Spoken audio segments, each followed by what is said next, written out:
Xin chào cả nhà nha, hôm nay mình sẽ làm cái món cua hoàng đế hấp bia nha.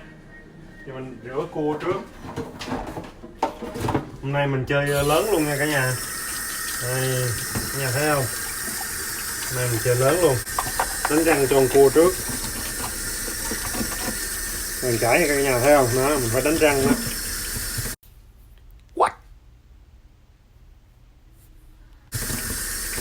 Chà chân chà cẳng ra cho nó sạch sẽ.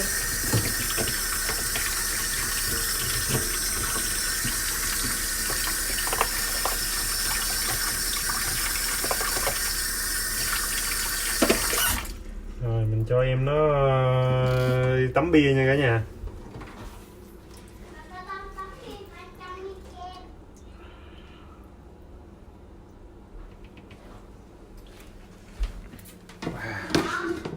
Chết cha, không vừa cả nhà ơi. Ôi không vừa cái son rồi. Chết cha, bây giờ sao ta? Gấp tím tím hết trơn á. Đó Nhét nhét nó vô lại đi.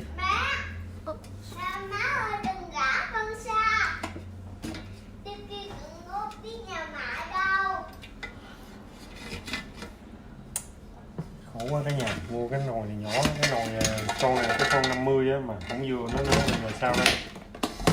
Chà, khổ chưa?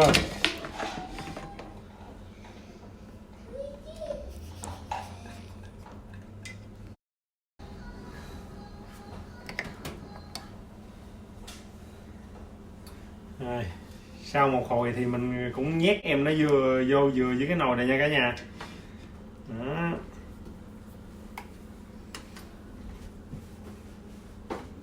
Bây giờ mình cho em nó tắm bia nha.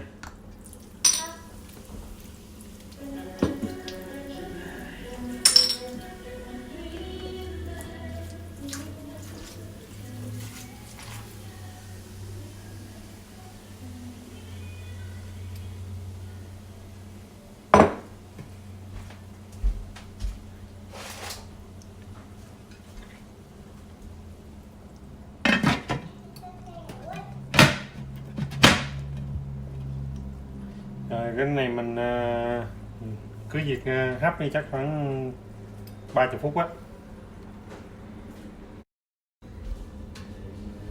Ok, sau 30 phút thì cua nó chín rồi nha cả nhà.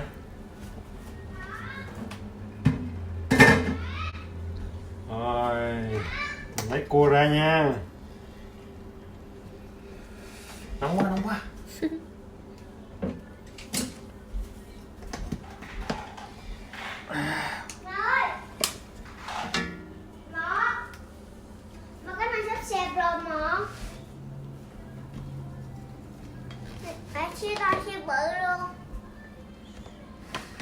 Rồi, mình dùng thôi cả nhà ơi.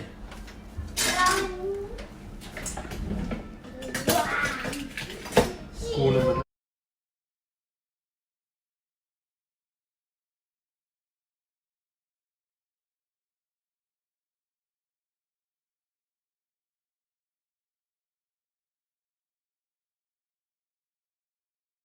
thưởng thức thôi cả nhà ơi. Tách cái que này ra trước đi, nóng quá.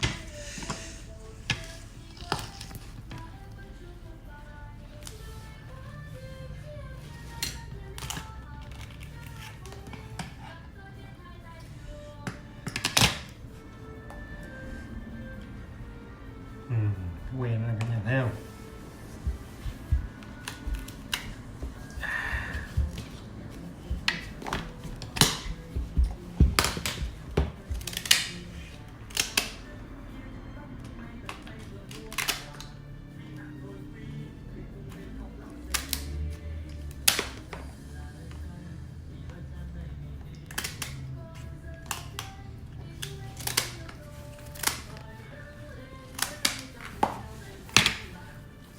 Oh my god, cả nhà thấy thịt nó chưa? Wow.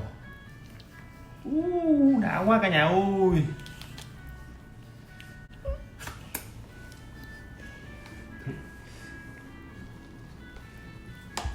Chà.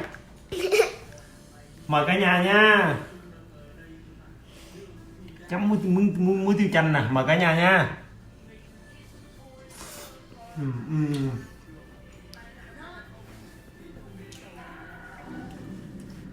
Mời cả nhà thêm miếng nữa nha.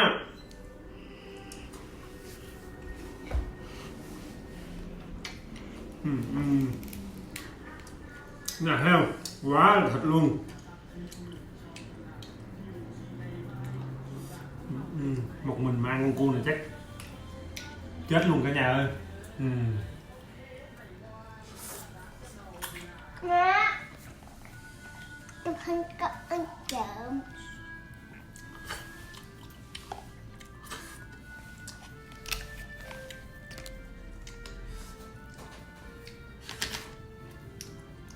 Không biết cả nhà sao chứ mỗi lần mà em coi mấy cái kênh kia đó mà em thấy ai mà ăn là thôi nước miếng em chảy em chịu không nổi rồi. Quá trời. Cái này đáng đồng tiền lắm nha cả nhà. Mời cả nhà nữa nha. Wow.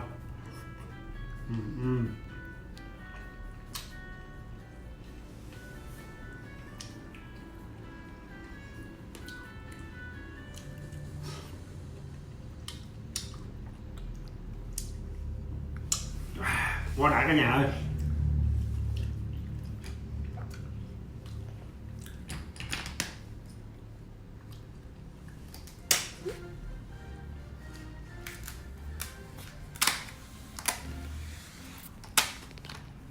Mình ăn con cua này mình phải có cái kéo nha cả nhà, chứ không có cái kéo là không có cách làm sao mà ăn được cái con cua này.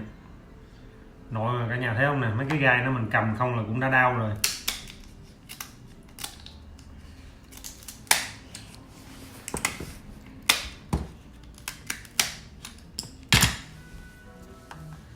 Ồ mày chuối.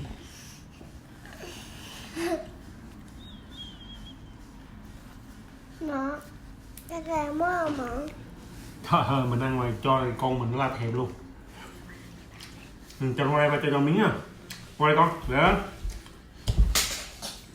Qua đây.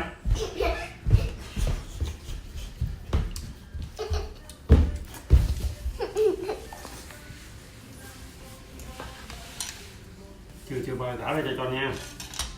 Nè. Ăn thử miếng nha. Trời ngon không?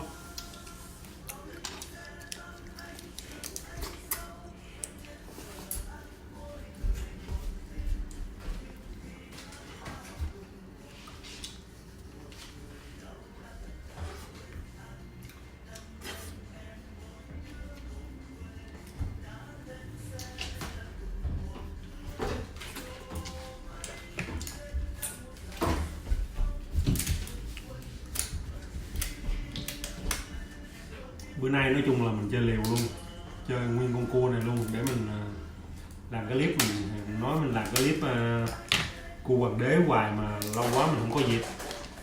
Nay có dịp rồi, mình chơi liều luôn cả nhà. Trâu đạp cũng chết, bò đạp cũng chết. Xong một cái que nha. Rồi giờ cái que thứ hai này mình sẽ cắt ra, mình để cho vợ mình với con mình ăn. Rồi tới mình quay clip nha, chứ mình còn ăn hoài thấy ngại lắm, kỳ lắm.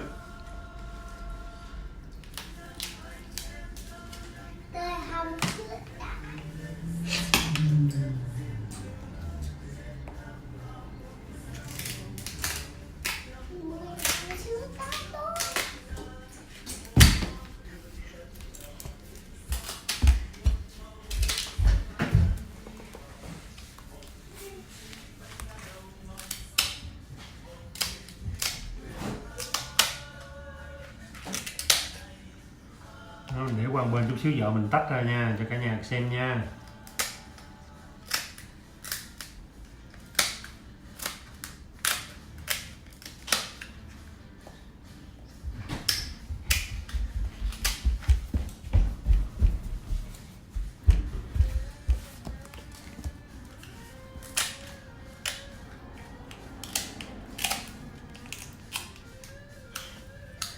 Rồi.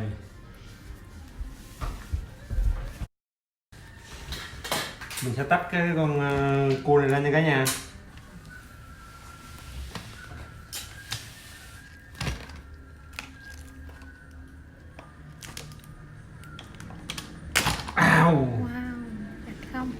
là ngon nha cả nhà. Gạch nè, nhà thấy chất lượng chưa?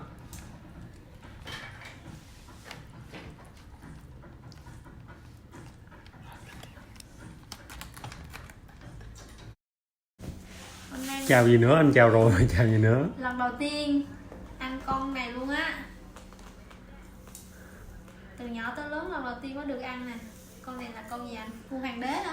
Kinh ráp. Con ăn không? Tách cho anh miếng đi. Này, con cầm đây. Cầm đi rồi mẹ đưa cho. Mẹ để mẹ thưởng thức coi, từ nhỏ đến lớn giờ mới được ăn con này luôn á. Nó cầm mấy chân ăn thôi. Ok, để ăn thử như thế nào. Thịt nó ngọt ghê ha. Nó ngon hơn là cái con tôm hùm Alaska luôn á. Đúng là tiền nào cũng đấy hơn. Con này mắc nhất nè. Tất nhiên rồi, cua hoàng đế phải mắc nhất rồi. Từ nhỏ giờ luôn á. Ngon á. Thịt nó ngọt hơn cua hoàng đế nhiều. Nó ngọt mà nó không có mặn cái thịt. Ngọt mà ngọt thanh á.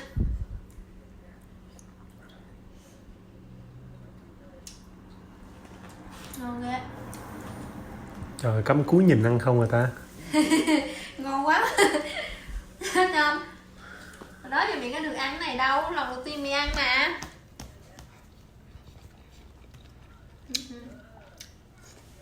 Ngon quá. Chút vàng ăn hay không?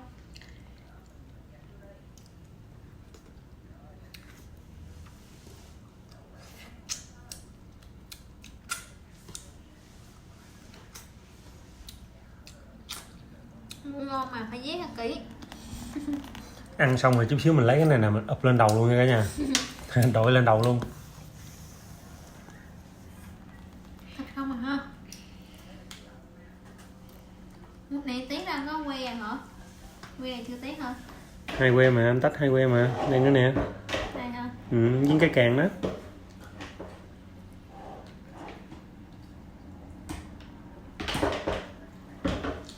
Không à, cắt thịt chưa? Con thịt này xí lên một phát.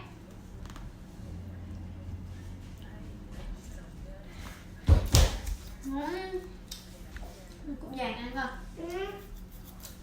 Nó kìa. Này củ vàng ăn này. Ngon mà con. Tôi chấm. Đã to luôn. Ăn luôn. Nó mềm mà, đâu có dai đâu. Nó mềm mới ngon.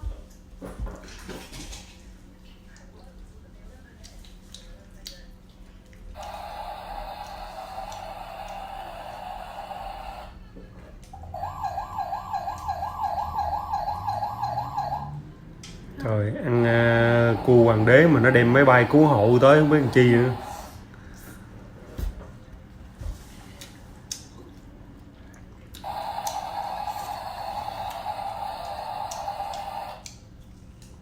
Ngọt thật ghê. Con này nó ngon nhiều hơn tất cả các loại con kia luôn á. Tất nhiên rồi. Không nghe cái tên của nó ha, nghe cái tên là đã thấy đặc biệt rồi. Cua hoàng đế. Cái này ăn không cần chấm muối luôn á. Thịt này cũng ngọt ha. Ngọt rồi. Mà qua chấm muối mà. Thôi, tôi là chấm nếm đi.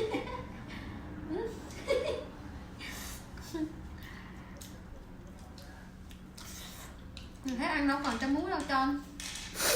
Ngọt mà.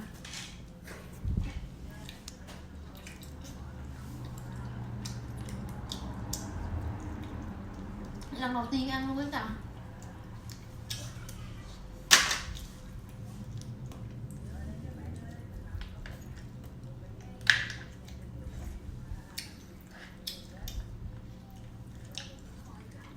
Này hình chưa ai ăn á, cũng tranh thủ ăn đi nha. Để chết hối hận. Ngon quá. Mà chút xíu ba đổ nước ra xong rồi ba để cho đó cho con ỉ vô cái son. Đúng rồi đó. Cho nói tí nữa mà chế nước này ra nha, cho ba để cho Tròn ỉ vô cái đó đó. Làm cái bô hả? Được. Ý tưởng hay quá Tròn. Đường ra cái này là bồ ý được ở tròn à. Ừ? Rồi bồ cho tròn ý được rồi. Mà chút xíu ba đổ cái nó vào thùng rác xong rồi ba để cái bôi đó xong rồi cho trong ỉ vô xong rồi ba đổ xong rồi cho trong ỉ nữa luôn.